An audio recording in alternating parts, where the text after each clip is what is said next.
There's something rotten in the state of once Great Britain.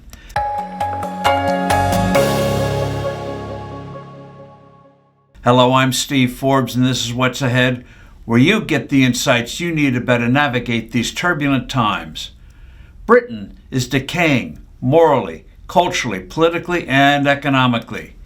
There's no better example of this debilitating decline than the United Kingdom's plunge into the kind of speech censorship usually associated with tin-pot third world dictatorships. The recent arrest by the speech police at London's Heathrow Airport of a noted Irish comedian, Graham Linehan, for the, quote, crime, end quote, of 3 politically incorrect tweets, vividly illustrates how far Britain has fallen. After being detained for several hours, the man was released on the condition he not post any more tweets until his case is adjudicated. Starting with the Magna Carta back in 1215, where nobles first curbed the unlimited powers of a monarch, dubbed ever since as Bad King John, England, in fits and starts, began the trek for individual rights that happily set it apart from other European powers. In the 1600s, Parliament firmly established its dominance over the king, while Europe saw the rise of absolute monarchies in the then great continental powers of Spain and France. The growth of property rights in England was summed up in the phrase, "A man's home is his castle."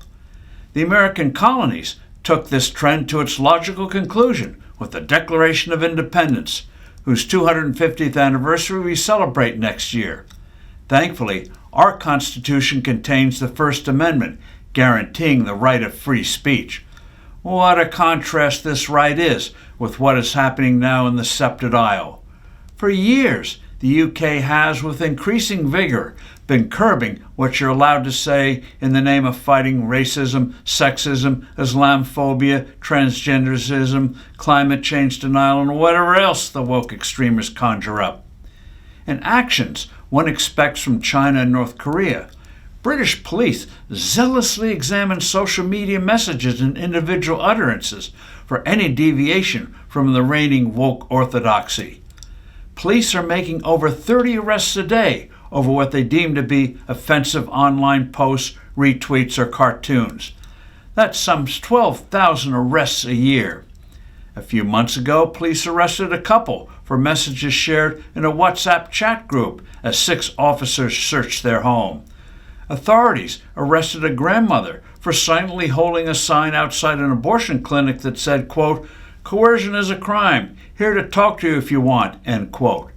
Woe to those who are deemed guilty.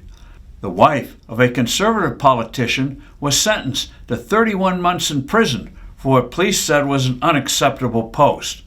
By contrast, a child molester was sentenced to 21 months in the slammer.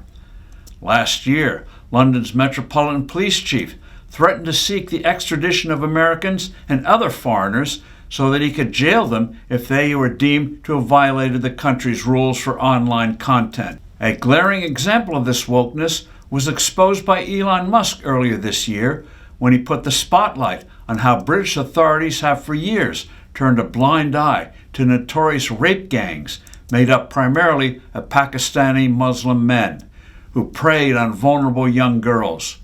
Musk was pilloried by the woke crowd for making this an issue. If not for his prominence, he most certainly would have been prosecuted. Thanks to his pressure, however, the British Prime Minister finally reversed course and ordered a probe.